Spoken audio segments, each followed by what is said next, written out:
Ladies and gentlemen, guys and gals, and variations thereupon, this is FoxNerd here with the beginning of another series. So I left off with one sci-fi series, and I basically went to another.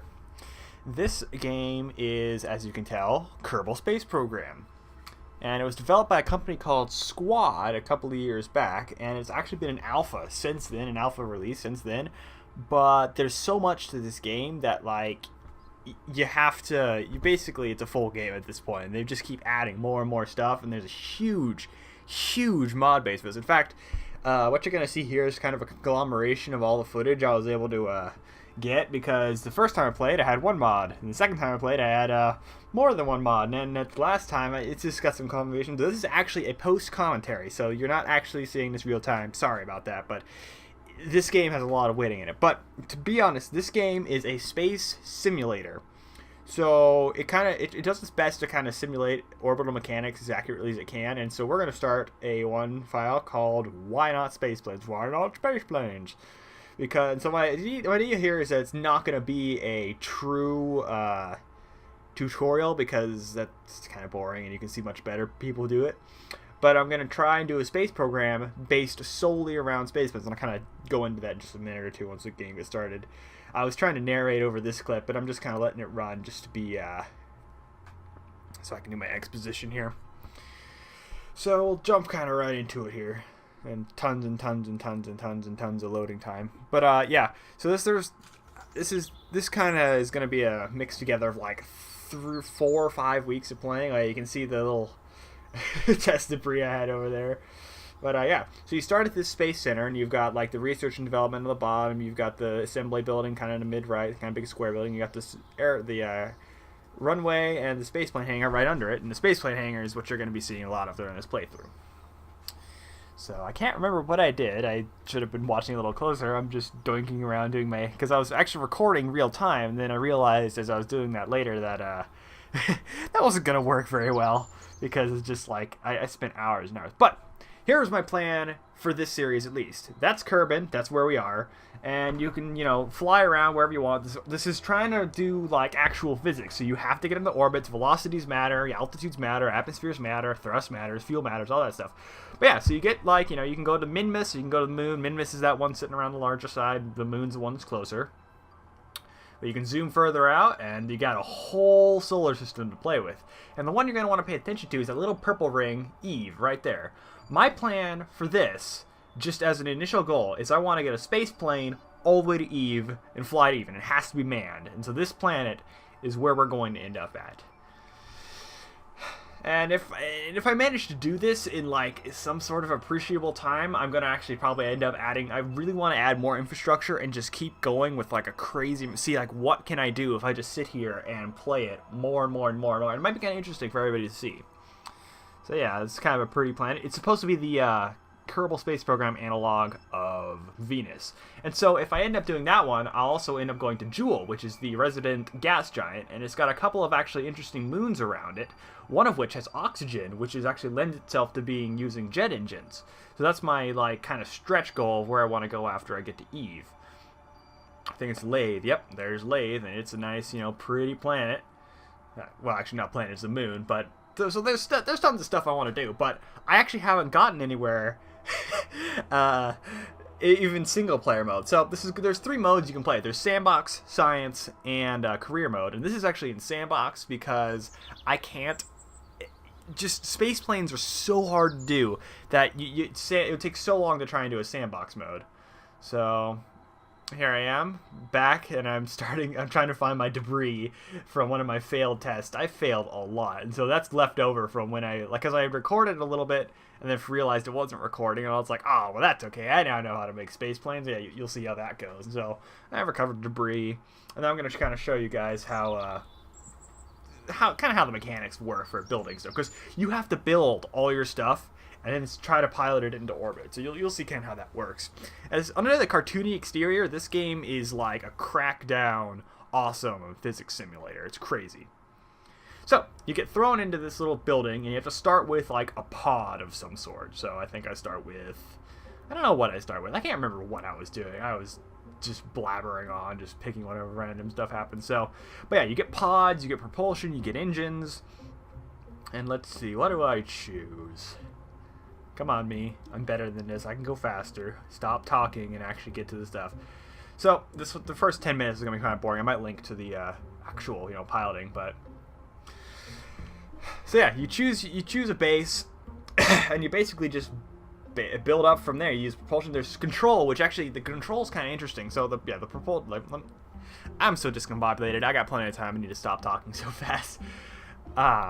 The propulsion is kind of interesting because you need, when you're talking about rockets, you not only have to take up the weight of the liquid fuel, because fuel is actually heavy, you also have to take the oxidizer up with you, because when you get out of the atmosphere, jets can't work anymore, because jets work by burning fuel and oxygen.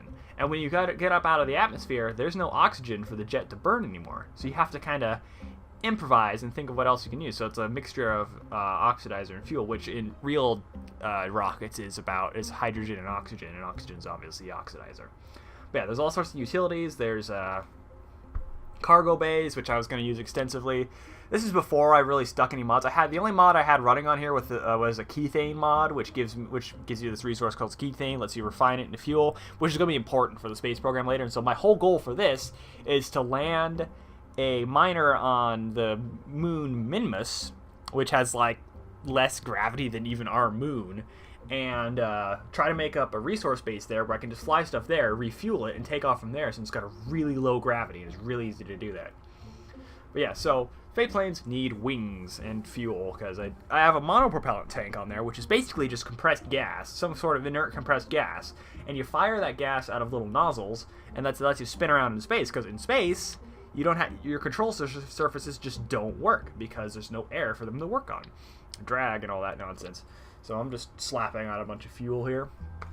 And another interesting thing is one thing that's really important in this game that you may not understand, may kind of not make a lot of sense, is all the control stuff, the SAS modules that you're gonna see, which is stability, attitude system. I'm not sure what it stands for.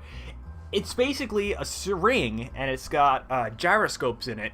And gyroscopes are interesting because due to like some physics of the conservation of angular momentum, when you've got a spinning wheel and you try to tilt that wheel, it's gonna like pull whatever it's attached to kind of in the direction you're trying to tilt it. So that's how satellites and stuff turn themselves in real life. Now, from what I've heard, the gyroscopes in this game are severely overpowered according to reality, but for game purposes, it's not bad. And so I was gonna, that's not going on there. I'm looking for an engine right now to kind of, because I'm trying to think of like what I need to put on here to get this thing to orbit. So I'm like, all right, I'll put it, because those engines are liquid fuel engines, and so they're throttleable and they can go at any distance. You can put liquid fuel engines, you can put solid fuel engines. You can't throttle solid fuel because you basically light it and it goes. That's what the space shuttle uses. Those two big white things in the orange tank. That's a solid fuel engine. But yeah, I'm basically at this point, I'm trying to decide what to use. So the ones at the bottom there you see are jet engines, and those are the ones that need an air intake, so they can, because if you don't have an air intake, they won't work because there's no oxygen for it. I don't know why they can't just use oxidizer. Maybe it's just because they're set up differently. I don't know. It'd make things simpler. There are some dual stage engines where they'll take the air intake oxygen and use that for the thrust. And then once it gets up to a certain, like, once it runs out of air, it'll swatch over to a closed cycle and start using oxidizer and fuel. And so here I am. I'm just trying to. This kind of initial one is like me dinking around with what I tried to remember when I first started playing, trying to figure it out. And yeah, you're just kind of seeing how this works. There's a symmetry mode. There's an angle snap mode. There's all sorts of stuff. There's not. If this is kind of boring, I'm sorry, but this is just. I felt this was kind of necessary to show because this is what I do behind the scenes. I'm gonna start cutting to.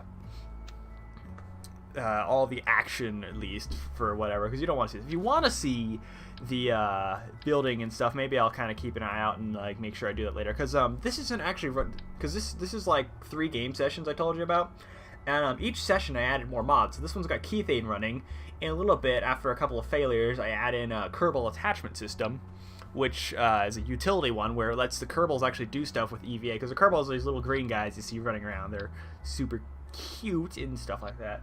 But yeah, Kerbal attachment system lets the Kerbals actually take stuff out and adjust stuff in flight, which is super useful. Like, if you want to land something, you don't actually have to dock it, which docking is so hard. You'll see that in a little bit. So yeah, I'm just putting on engines. Well, I'm actually putting on the fuel tanks. Those shot cones are the air intakes. And now for the... Did I choose a toroidal? No, I didn't, did I? Was I that stupid? No, I'm not that. That's... yeah, that's a probe engine. Yeah, different engines will have different fuel consumptions. Like, some of them might have a really high thrust, but a really high fuel consumption. And so it's great for getting big stuff on the orbit, but once you get into orbit, you can actually make do with a lower thrust, but more efficient engine, which lets you, it makes everything slower, but you save your fuel and can actually get places. And you'll see that fuel becomes a very big issue. And so here, yeah, there's that, SAS I was telling you about. That's just a big ring of gyroscopes that spins in a circle and tries to hold you where you want to go.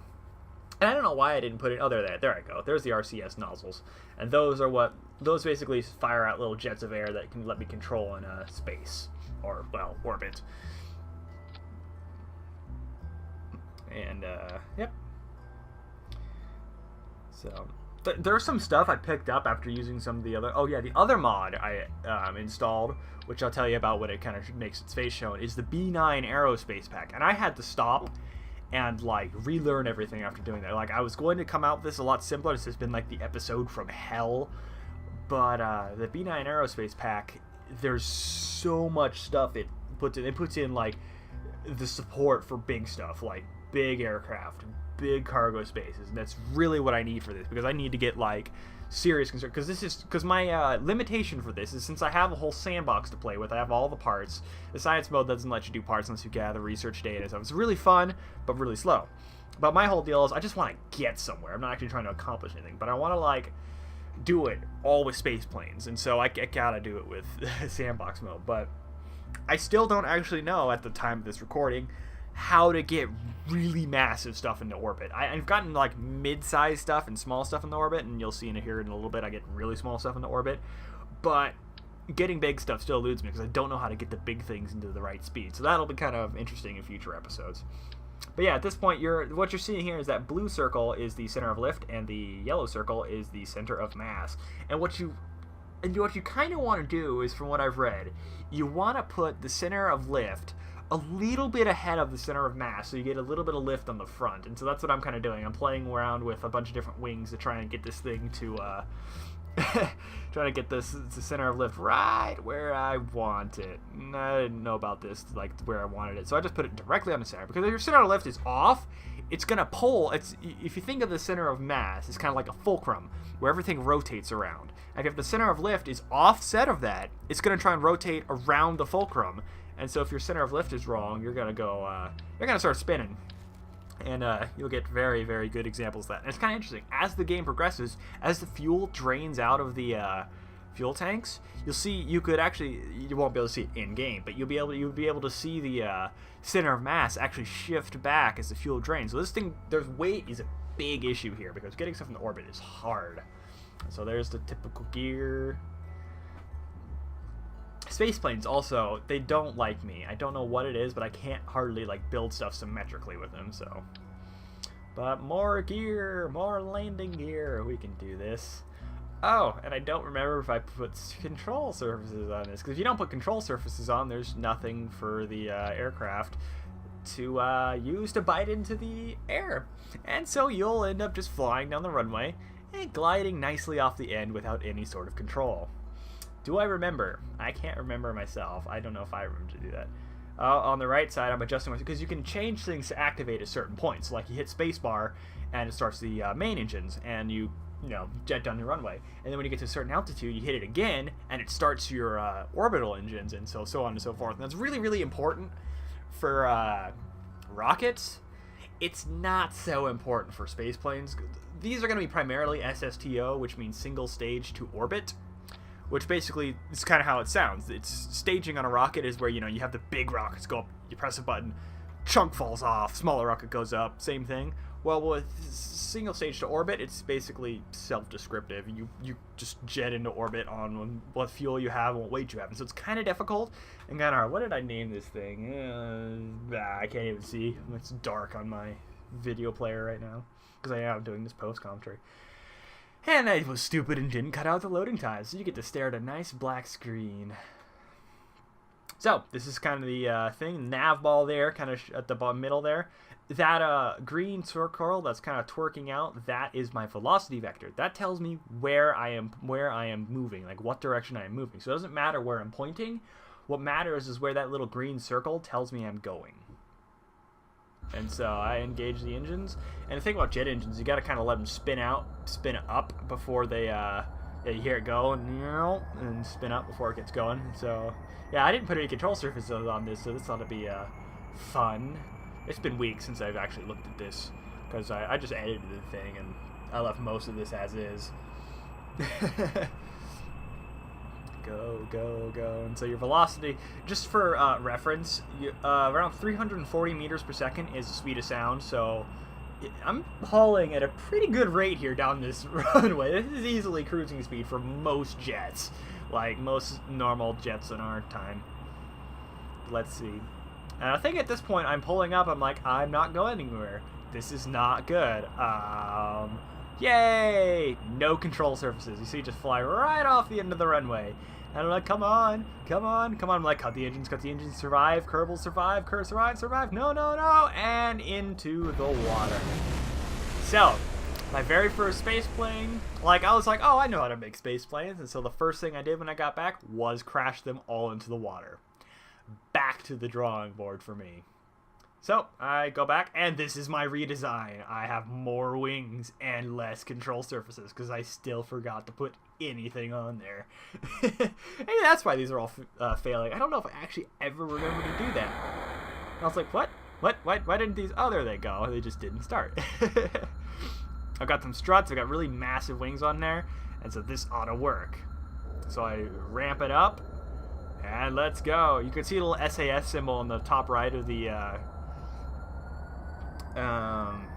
nav ball, and that tells you that the SAS is working to hold you still, because that also affects your control surfaces. Basically, SAS keeps you from rotating, is what they want you to do. What they want you to do. And so more power. Yeah, I just decided that. Well, that didn't work. Let's do more. So I can't. I'm just gonna let's see, because I'm getting going. I'm going faster than I think I was when I left. I'm going like 130s or something. On down the runway. I'm going to speed up everything in the future, but these are kind of important, you know, to see. So more speed, more speed. At this point, you can see the jet engine is trying to vector, and it's not working. I'm like, oh, it's going to work. Oh, no, it's not going to work. And it just flops around like a fish. And again, straight into the water. So obviously that design worked well. And so, back to the drawing board. At this point, I think I started getting kind of pissed. And so I was like, alright, let's just see if I can get something to fly. And if it gets into space, awesome. I'll go from there. So, this is what I came up with. Again, I don't have any control surfaces because I'm an idiot. But this is much smaller. Usually, the smaller you are, the better off you are. So, this little guy should do pretty well if I remember right. I think I was letting it go, try to get to like 120-ish before I decided to pull up. And you'll see how that goes.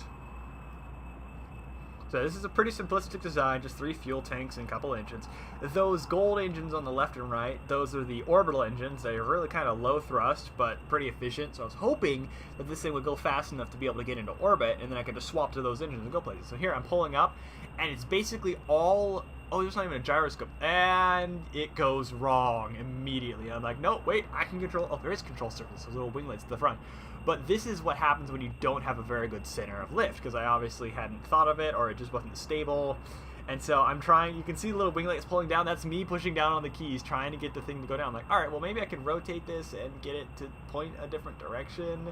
And yeah, and I was like, all right, I've got it going. I've got it working. And no, I don't. So I'm basically pointing straight up like a rocket and just flailing around like a dimension. I'm like, all right, maybe if I throttle this down, I can just stop and land this safely. Will this land safely? No. And you get some nice, pretty explosions. Boom. And I was like, oh wait, it's still alive. So the internal gyroscopes in that one little winglet was enough to fly our little Kerbal around. And he managed to survive, which was shocking to me. And so I was just standing here like, well, crap. I think I stopped recording because I got so pissed at this. I was angry. I was like, this was like my 5th space plane. And I was like, man, I don't know what to do. And there's an IVA mode, which you'll see really briefly, which is inter-vehicle activity, which lets you see what's going on. So I was like just looking around like, man, what do I do? Yep, and this was a really crappy one to look at. But anyways, this was the redesign, and I thought, oh, hey, why not put these control surfaces on there? That might be my problem. And so that's what I did. I threw on some little tabs on the back of the wings. Those are flaps. Flaps are important, folks. They let you get places. So off it goes, nice thrusting up. Because, I mean, it obviously had enough thrust to get off the runway. The thrust away at least. And so I was able to pull up, because one of the defining factors of a space plane, like, if you're flying planes in Kerbal Space Program, one of the things that's kind of going to decide whether or not your plane is going to be successful is, can it pull off the runway on its own? Because there's a little lip off the end of the runway, and you can actually get things into space that don't necessarily pull off the runway on its own. And it'll actually, it'll drop a little bit, but the air kind of under it will let you point up and fire up. And so, yeah, but if you can actually pull off the runway, like I think this is about to do. So I think I'm trying to go as fast as I can, or I don't know if I'm pulling up. Yeah, I'm pulling up now. I'm like, oh, this isn't pulling up. Okay. And then, yeah, so a lot of them will do that. And why didn't this work? I was at, like, max thrust, and it flips out again. Because obviously it just does not want to behave. But I was like, all right, well, I'll go back the other way and maybe try to survive this time. Oh, and I've got a big SAS module right in the center there, which is kind of helping a bit. Basically, a gyroscope's trying to pull me around. So I was like, well, maybe I can land this thing. No, that's not happening. This thing was just a bad design all around. I was just getting mad. I couldn't figure out why I couldn't get anything into orbit or anything to even fly. And more explosions. Yes, there's a nice fireworks show for you all.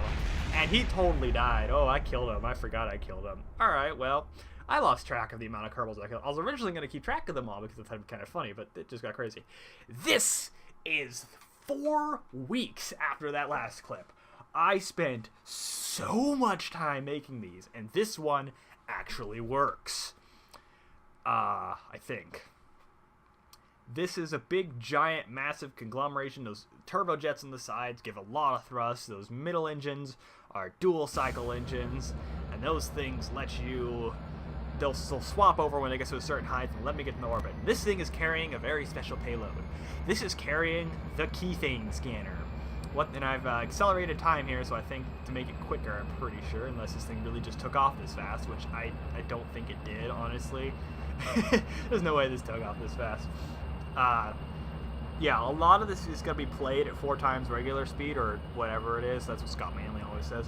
Just because there's a lot of waiting around in this. So I think I'm going to show this one. Yeah, this one actually worked really well. It was really stable. I was really happy with it.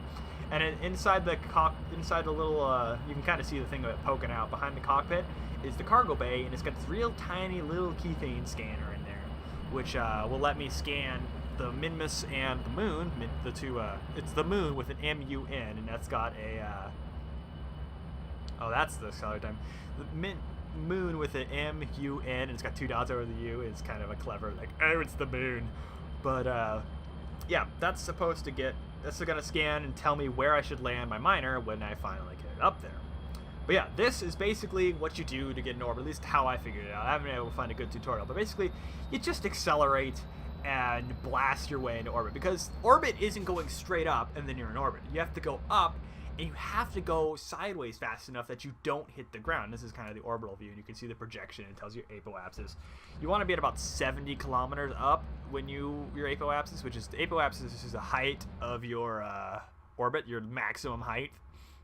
And you'll see periapsis will show up, and that's the minimum height. And so your apoapsis and periapsis, if you want a circular orbit, you'll have them as close together as possible. And if you want a elliptical orbit, they'll be different and all that nonsense.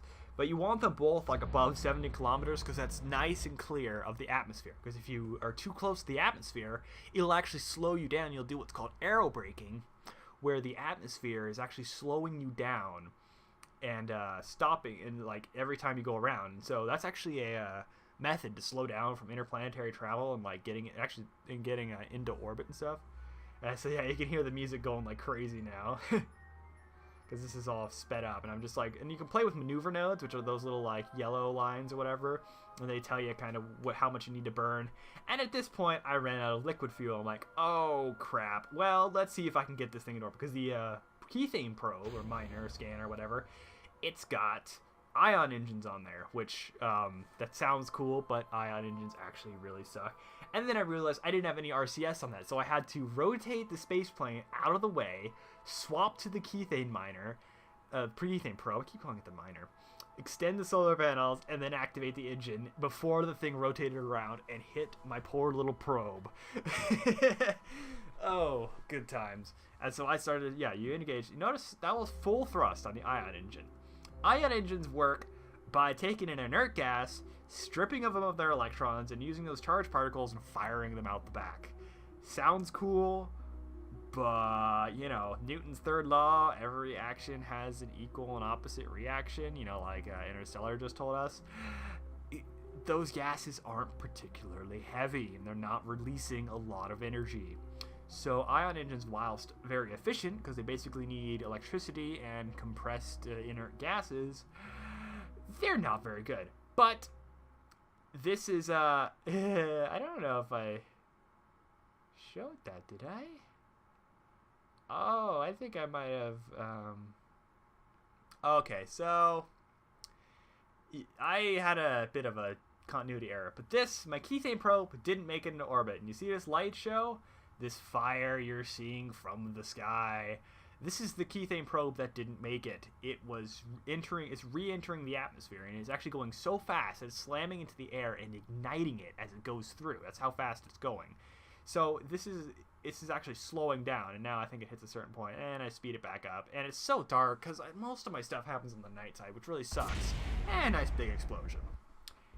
That went well. So that was my first launch, and we try again.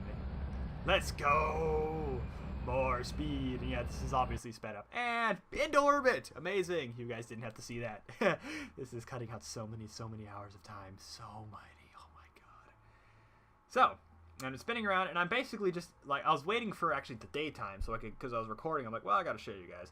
And so, yeah, you can see the sun, so I was spinning around, and also, you know, I kind of wanted this daytime so I can actually, you know, oh, I thought that was somebody talking. This is the weird music. And so then, yes, it pops out. Yes. And so I slowed it down, and that thing is ready. Actually, I don't think I actually went anywhere with it. It took so long to encounter Minmus out of time. I'll show you guys an encounter in the next video. But it took so long because the ion probes are so slow, you can't do it. It takes so long. So I just sat there for like, it took me maybe an hour to get an encounter because the ion engines suck. And so I just kind of pointed it along. And I think I throttle up here and just, yeah, I throttle up, and I'm like, oh, nothing's happening. Why isn't anything happening? Ah, I gotta stage it. No, that didn't work either. There we go, and it starts. Off we go. And so I'm just doing this because when you try to boost away from something, like when you're in orbit, logic doesn't quite, it's not quite what you would think it would be. If you want to slow yourself down, you go and, yeah, you can see all the little parts. This game's really a pretty game because it's very cartoony, but it all works. It's all awesome to see your creation. So yeah, the ion engine is the thing on the left, and then that's the gyroscope right in the center, the little red thing, and the decoupler, and the Keithane scanner is that green thing, and obviously the solar panels with the giant blue things that are giving it way more power than it needed. I figured it'd be better to over-design it for power. So this thing is going to head back down. And I kind of decided to show this thing kind of heading back down because I thought it'd be kind of cool. And this is the interior. The interiors of these things are awesome. The IVAs, like that Mark II that you saw earlier, wasn't that great, but the interiors are all awesome. You can EVA your Kerbals and stuff. It's really cool.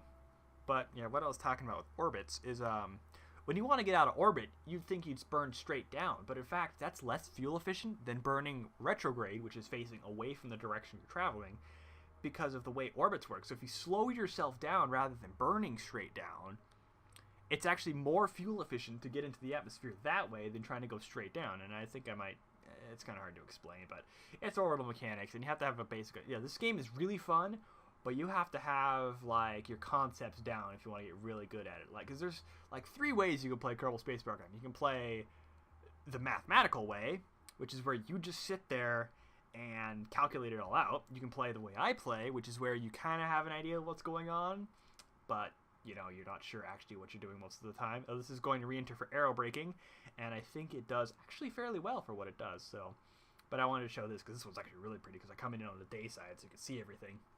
And this is kind of what the space shuttle does to re-enter. It just slams itself, because I slowed this down. I was using only RC. Like, I ran out of fuel, basically. Like, you can see how little I have. I'm basically using only RCS, which is the monopropellant. It just basically jets of air, like I was saying, to slow myself down out of orbit, which is really hard to do. And really, or it's not hard, it's just slow and tedious and really boring. It doesn't make for a good video. But, yeah. And the third way to play this is totally brute force. Just giant engines on everything and use rockets. Space planes need a bit more finesse, and as you can see, it's the multiple explosions and crashes I had in the beginning of this video. It's not easy. So come on. A little bit, you see I'm like using a lot of RCS. You see the little numbers of the monopropellant up top right. That's slowly going well. 12 units, 11, 10, 9, 8, 7, and you see I'm doing a little side slip there. The atmosphere is starting to really kick in, and I completely lose it. The thing just flips around the center of mass, and I'm like, oh wait, I can save this. And I was like, yes, I totally saved it. And this thing's hauling. This thing's going like over a kilometer a second, which is like at least 3 times or 4 times faster than the speed of sound. And so I'm mashing into the atmosphere of this thing. So that's why you see those fire effects. They're not actually hurting me. There is a mod which adds deadly reentry, which, oh, and I just lose the thing entirely. I forgot about that. Flipping around. There's a mod called deadly reentry, which lets things overheat in the atmosphere and basically allows you to explode. And I was like, oh, maybe I can control it. And all my fuel went gone. So basically at this point, I'm like, what do I do? What do I do? And so I'm like trying to rocket back and forth, trying to get some sort of control because it's not working. And I'm like, oh, well, goodbye, Kerbals. Big explosion. And they lived. I have no idea how they lived, but they did it. And now, here we are with the next mod. This is another couple of weeks after this other recording. And this is with the B9 Aerospace Pack. The B9 Aerospace Pack is seriously, like, amazing. There's so many cool things in it. So everything on here is basically from it, and it's basically totally geared for space planes. And so this is way more successful. Now, this, I was playing with B9 so long that I actually launched a Kethane miner into orbit already at the time of this launch. And so this is actually a resupply launch, and it's kind of like my test to see if I could get Kerbals in orbit. You can see I've gotten a lot smarter about what I do. I've got monopropelled tanks on the side. There's all sorts of stuff going on. The engines on the outside are dual cycle engines, which are the air breathing / space engines, and the middle ones are just single cycle engines, but they're really powerful, have really good specific impulse. And I take off, and it's completely nighttime. Like, you can't see anything. And so I'm just, like, looking through the fuels and stuff, seeing it's all good. This was actually real. This was, like, culmination of, like, weeks. And then this thing getting into orbit. And then, so, yeah, you see a little orbit path there with the little lander thing on there? That's not my Kethane probe. But, yeah, watch this, okay? These things going all the way around. This is accelerated. And you see how it's flopping like that? That's because my computer is really bad. So you're actually seeing the graphics lag. Watch this. Watch that little red thing. Boop. Yeah, I had to wait for those 2 red things on that bar to line up. And so that took nearly an hour. But I'm catching up to my Kethane miner, which I launched earlier. I'm not recording it, being stupid enough. My probe's already found places on Minmus to land, not like to have Kethane in it. But my probe didn't have enough fuel to make it. Like, it wouldn't. I did a little bit of kind of on the spot, like kind of just judging on what would be there, and the probe would not have had enough fuel to make it. So this is basically in rendezvous, and what I'm basically doing is I'm going slower than the miner, and so the miner has to catch up to me. And so I bring it in to a close, and so, and again, it's on the dark side, so you can't see shit. It's like super dark. This is also sped up because I came in so carefully. I couldn't see what was going on. And so I was like, oh, I can't see. And so I'm like trying to line up the velocity vectors, getting closer and closer and closer and closer. And you can't hardly see on this, but I'm like, wait. And then all of a sudden, watch me, I'll burn straight back in just a second. I'm like, I'm like, that's really close. Why is that so close? And I'm like, oh shit! Because did you see a little green highlight? I almost ran into the solar panels on my miner. Like, there's these big ass solar panels on there, and I came within less than a foot of them. I got so close. I was like, this is like the most sweaty I've ever been in a game. Like, screw Call of Duty or any FPS games. This is like intense because it was so hard getting these things up here, and you don't want to screw anything up because if you screw it all up, it's terrible. And then the sun comes out just for you to see, and I'm like wobbling around as the docking ports are trying to do, and I'm like, oh no, I swap to the probe, try to get the thing to rotate, and it locks. And we have docked, and you get to see the probe a little bit. I think I forgot to do a real walk around. I might do one in the next episode. But yeah, I got the thing to land, and I was like so happy. I just kind of sat there admiring it, and I was like almost crying. I was like, I did it! It's there! Yeah, I almost hit those big solar panels sitting there. But yeah, so the cargo bay lets me has Kerbal stuff, and here I'm transferring over fuel to my probe to let it go to Minmus. Hopefully it'll have enough. If it doesn't have enough, I don't have a backup plan. I'm going to have to come up with a solution. I'm going to have to wait for it to come back. I'm going to have to match orbits with it, like the elliptical orbit it'll be stuck in. And I'm going to have to catch up to it with this thing again and try to get it refilled on that. Yeah, here's my Kerbal. And he actually has a job to do. I forgot to put fuel lines on this thing when I launched it, which would let me attach to things, because it would land, and to attach things to it without docking, you needed to attach fuel lines. And so I had forgotten to do that, but luckily, Kerbal Attachment System lets me put those on there. So I go to these little containers, and I grab a little fuel line endpoint, because if the Kerbal's there, he can just take it off and put it on when he needs to. So I attach it there. And this is kind of slow and tedious, but this is like, you know, what 90% of the gameplay is. Just slow and tedious, being very careful, very cautious. You can't be too cautious, and you can't be too crazy, because you will. So here's kind of the beauty shot. There's the landing legs, big engine on the back, drills.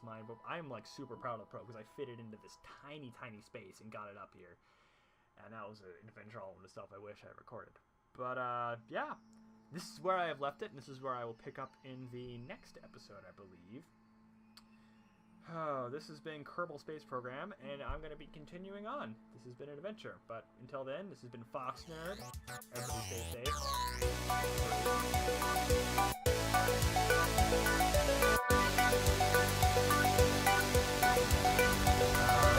Yeah, this is fly-by rail. You know, you can kind of go around the screen here, but for the most part, you're heading in the same direction. And that's kind of a really